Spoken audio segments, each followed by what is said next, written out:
Friends, आज का हमारा टॉपिक है nature law of the cure in Organon. ये एफोरिज्म नंबर 26 में हानीमन सर ने डिस्क्राइब किया है। तो ये जो nature law of the cure है वो एग्जाम में फुल क्वेश्चन में भी आता है, और जो एफोरिज्म नंबर 26 है वो वाइवा में भी पूछते हैं, तो आपको याद रखना है। First we see introduction. The law सिमिलिया सिमिलिबस क्यूरेंचर means let likes be cured by likes. अब ये वाला जो लॉ है वो मॉडिफाइड किया हुआ लॉ है। It is the fundamental therapeutic law of the homeopathy, मतलब कि होम्योपैथी का फंडामेंटल थेराप्यूटिक लॉ है सिमिलिया सिमिलिबस क्यूरेंचर all through the idea existed since ancient time. अब यहाँ पे हानीमन सर को आइडिया कहाँ से आया, तो ये जो पुराने टाइम थे वहाँ पे पुराने फिलोसोफर ने भी ये लॉ है वो डिस्क्राइब किया था। तब हानीमन सर ने उसको मॉडिफाइड किया, साइंटिफिकली एस्टेब्लाइज किया, वेरीफाइड किया एंड यूनिवर्सली अप्लाई किया इस लॉ को मेडिकल प्रैक्टिस में, जैसे कि होम्योपैथिक प्रैक्टिस में। तो आपको याद रखना है कि अगर सिमिलिया सिमिलिबस क्यूरेंचर में अगर यू आ रहा है, मतलब कि ये हमारा होम्योपैथी का मॉडिफाइड होम्योपैथी का थेरापेटिक लॉ है। Now we see historical background. अब यहाँ पे ये जो सिमिलिया सिमिलिबस क्यूरेंचर मतलब कि जो नेचर लॉ है उसका हिस्ट्रिकल बैकग्राउंड क्या है। The concept of the similar was known to ancient physician like. अब यहाँ पे जो ये जो लॉ आया उसका जो कॉन्सेप्ट था वो एंशियंट फिजिशियन ने भी कहा था, जैसे कि हिपोक्रेट्स ने, पैरासेल्स ने, उन्होंने भी ये नेचर लॉ है वो डिस्क्राइब किया था। फिर हानीमन सर ने उसको साइंटिफिकली अप्रूव किया और एस्टेब्लाइज किया इन होम्योपैथिक सिस्टम में। They recognize it usefulness but fail to apply it universally due to lack of the scientific method. Same वही कि ये जो लॉ था तब हिपोक्रेट्स ने भी डिस्क्राइब किया था, पर उसका कोई भी साइंटिफिक मेथड नहीं था, इसलिए उसको यूनिवर्सली अप्लाई नहीं कर सकते थे। हानीमन ने कन्वर्ट किया सिमिलिया सिमिलिबस क्यूरेंचर, मतलब कि जो ओल्ड वाला जो नेचर लॉ था उसमें जो क्यूरेंचर होता है उसमें क्या आता है, ई आता है, और उसका मीनिंग होता है लाइक्स क्योर लाइक्स। अब हानीमन सर ने इस लॉ को कन्वर्ट किया इन होम्योपैथिक लॉ में सिमिलिया सिमिलिबस क्यूरेंचर, मतलब कि यू वाला लॉ, उसका मीनिंग होता है let likes be cured by likes. अब ये जो लॉ है वो क्या है, तो ये है एफोरिज्म नंबर 26 में हानीमन सर ने डिस्क्राइब किया है। A weaker dynamic affection is permanently extinguished in the living organism by a stronger one if it is very similar in its manifestation। आपको ये लॉ कोखना ही है, आपको ये पूरा याद रखना है, क्योंकि ये वाइवा में पूछते ही है और ऑल्सो थियरी में भी पूछते हैं। फर्स्ट याद रखना है कि ये एफोरिज्म नंबर 26 में दिया हुआ है। स्टेटमेंट क्या था, अ वीकर डायनामिक एफेक्शन। अब यहाँ पे वीकर डायनामिक एफेक्शन को हानीमन सर ने बोला है डिजीज इज परमानेंटली एक्सटिंग्यूज, मतलब कि परमानेंटली रिमूव हो जाएगा लिविंग ऑर्गेनिज्म में बाय अ स्ट्रॉन्गर वन। अगर आप कुछ स्ट्रॉन्गर वन दे रहे हो, जैसे कि होम्योपैथी मेडिसिन, अब वो होम्योपैथी मेडिसिन या कोई भी मेडिसिन दे रहे हो वो वेरी सिमिलर होनी चाहिए, जैसे कि डिजीज़ है उसका सेम टू सेम उसका मैनिफेस्टेशन होना चाहिए मेडिसिन का भी, तभी जो डिजीज़ होता है वो परमानेंटली रिमूव हो जाएगा। तो सेम वही ऐसा ही है ये लॉ। अब इसको एक्सप्लेनेशन कैसे करना है, the law apply to a dynamic, मतलब कि वाइटल फिनोमेना में ये लॉ अप्लाई होता है, नॉट मटेरियल चेंजेस, मतलब कि अब ये जो थेरापेटिक लॉ है वो डायनामिकली अप्लाइड होता है, उसका ऐसा कोई थियोरेटिकल या मटेरियल कोई भी एक्सप्लेनेशन नहीं है। व्हेन टू सिमिलर डिजीज में, समझ लो कि कोई दो सिमिलर डिजीज बॉडी में मिल रहे हैं, द स्ट्रॉन्गर डिजीज मतलब कि जो मेडिसिनल डिजीज होता है वो डिस्ट्रॉय कर देगा वीकर, मतलब कि जो नेचुरल डिजीज होता है उसको। क्यों, क्योंकि जो मेडिसिन होती है उसका जो इंटेंसिटी होता है, उसका पावर होता है वो स्ट्रॉन्ग होगा, और जो डिजीज़ होता है उसका पावर वीकर होगा। इसकी वजह से बॉडी में जो स्ट्रॉन्ग डिजीज़ मतलब कि मेडिसिनल डिजीज़ होता है वो नेचुरल डिजीज़ होता है उसको रिमूव कर देगी। यही हमारा फंडामेंटल लॉ होता है होम्योपैथी में। The vital force can not accept two similar influence simultaneously. अब क्या होता है कि हमारा जो बॉडी का वाइटल फोर्स होता है वो एक ही टाइम पे दो डिजीज़ को टॉलरेट नहीं कर सकेगा, तभी जो स्ट्रॉन्गर वन होता है वो अंदर बॉडी में आ जाएगा और रिमूव कर देगा वीकर डिजीज़ को परमानेंटली। तो आपको याद रखना है कि पहले क्या हुआ, समझ लो आपको डिजीज़ हो रहा है, मतलब कि जो नेचुरल डिजीज़ आपकी बॉडी में प्रेजेंट है, फिर आप सिमिलर मेडिसिन देते हो तो फिर बॉडी में मेडिसिनल डिजीज़ भी प्रेजेंट होगा। अब क्या हो रहा है कि जो वाइटल फोर्स होता है वो दोनों सेम डिजीज़ को बॉडी में टॉलरेट नहीं करेगी, तो जो वीकर डिजीज़ होता है वो स्ट्रॉन्गर डिजीज़ से दूर हो जाएगा।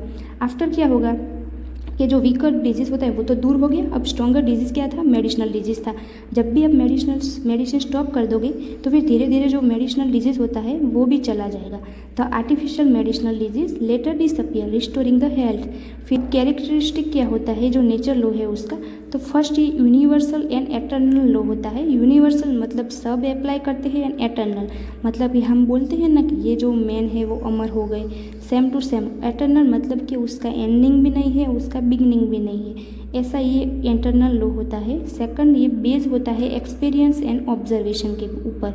हमने वही ऑब्जर्व किया कि जैसे मेडिसिन प्रिस्क्राइब की, फिर मेडिसिन ने स्ट्रॉन्ग डिजीज़ प्रोड्यूस किया, फिर जो लो या नेचुरल डिजीज़ था वो चला गया, तो ये बेस होगा एक्सपीरियंस से और जो हम ऑब्जर्वेशन करते हैं उसके ऊपर से। थर्ड ये ओनली क्यूरेटिव लॉ है नेचर का, तो ये हमें याद रखना है कि नेचर का जो क्यूरेटिव लॉ होता है वो ये हमारा होम्योपैथिक थेराप्यूटिक लॉ है। Fourth produce rapid gentle and permanent cure. आपको याद रखना है कि जो हमारा होम्योपैथी होता है वो प्रोड्यूस करता है rapid gentle and permanent cure. ये एफोरिज्म नंबर 2 में भी डिस्क्राइब किया हुआ है। तो ये जो सारी कैरेक्टरिस्टिक है वो एफोरिज्म नंबर 26 की है। ये वाइवा में पूछ सकते हैं, तो आपको याद रखना है। नाउ एग्जाम्पल, तो ये जो एग्जाम्पल सारे हैं वो एफोरिज्म नंबर 26 की फुट नोट में हानेमन सर ने दिए हैं। फर्स्ट फिजिकल, जैसे कि सनलाइट होती है वो जुपिटर को इनविजिबल कर देगी डे में। तो क्या होता है कि जब भी सनलाइट आएगी मतलब कि लाइट इतनी स्ट्रॉन्ग होती है कि जो जुपिटर मतलब कि उसकी जो वीक लाइट होती है वो आपो आप चली जाएगी दिन में। इसलिए सेम वही कि जो स्ट्रॉन्गर लाइट होती है वो रिमूव कर देगी वीकर लाइट को। सेकंड क्या होता है कि आपको कोई स्ट्रॉन्ग स्मेल आ रही है तो इसकी वजह से जो ऑफेंसिव स्मेल आ रही थी वो आपको आप चली जाएगी। जो छोटी मोटी ऑफेंसिव स्मेल होती है वो तो वही स्ट्रॉन्ग होती है, वो वीकर को रिमूव कर देगी। Third is a loud drum sound suppress weak cry. अब समझ लो कोई एरिया पे कोई बच्चा रो रहा है और वो फिर अचानक से लाउड साउंड बज रहा है तो आपको वो जो बच्चे की आवाज़ है वो नहीं सुनाई देगी, क्योंकि जो साउंड है उसकी ड्रम की आवाज़ इतनी स्ट्रॉन्ग है कि जो वो वीकर जो आवाज़ आ रही थी वो आपको आप चली जाती है। तो ऐसा ही हमारा होम्योपैथी में भी यही दिया हुआ है। सेकंड मोरल, अब मोरल एग्जाम्पल में भी ऐसा है कि जो ग्रेटर सोरो होता है वो रिमूव हो जाएगी, आपको आप लेसर सोरो। सेम वही कि आपको कोई डेली में छोटा मोटा कोई सैडनेस है, फिर ऐसा कोई एक्सीडेंट हुआ, ऐसा कोई रीज़न आया कि आपको वो स्ट्रॉन्ग सैडनेस है, तो वो जो छोटे मोटे दुख होते हैं वो आपको आप चले जाएगी। सेकंड कॉफ़ी रिमूव कर देगी एक्सेसिव जॉय को। अब आप कॉफ़ी इतनी पियोगे कि जो एक्सेसिव जॉय होता है वो आपको आप रिमूव हो जाएगा। तो अब क्लिनिकल एविडेंस, तो ये हानेमन सर ने डिस्क्राइब किया है कि एक्सीडेंटल क्योर भी होते हैं। जैसे कि आपको स्मॉल पॉक्स हो रहा है तो आपको आप जो ब्लाइंडनेस और जो डिसेंट्री होते हैं वो क्योर हो जाएगी, क्योंकि यहाँ पे ब्लाइंडनेस एंड डिसेंट्री होते हैं वो वीक डिजीज़ होता है। पर जब भी कोई स्मॉल पॉक्स जैसा स्ट्रॉन्ग डिजीज़ आता है बॉडी में तो आपको आप जो वीक डिजीज़ है वो चले जाते हैं। सेकंड काउ पॉक्स होता है वो क्योर कर देगी फीवर एंड पैरालिसिस को, तो वही स्ट्रॉन्ग डिजीज़ आया तो जो वीकर डिजीज़ है वो चले जाएगी। मीजल्स होते हैं वो प्रिवेंटेड वूपिंग कफ, मतलब कि आपको बॉडी में वूपिंग कफ हो रहा है पर जब भी आपकी बॉडी में मीजल होगी तो जो वूपिंग कफ होता है वो आपको आप चला जाएगा, क्योंकि अब जो मीजल्स होते हैं वो स्ट्रॉन्ग डिजीज़ है तो वीकर डिजीज़ है वो ऑलरेडी चले जाएगी। मीजल्स ऑल्सो क्योर कर देगी क्रॉनिक स्किन इरप्शन को, क्योंकि जो क्रॉनिक स्किन इरप्शन होते हैं वो वीक डिजीज़ होगी, पर जब भी मीजल्स आएगी स्ट्रॉन्ग डिजीज़ तो वीक डिजीज़ को दूर कर देगी। This support the action of the similar stronger disease curing weaker one. अब ये सारे एग्जाम्पल होते हैं, उसको हम देख के यही बोल सकते हैं कि जो यहाँ पे जो स्ट्रॉन्ग डिजीज़ होता है वो सिमिलर होना चाहिए, तब भी जो वीकर डिजीज़ होता है उसको वो क्योर करेगा।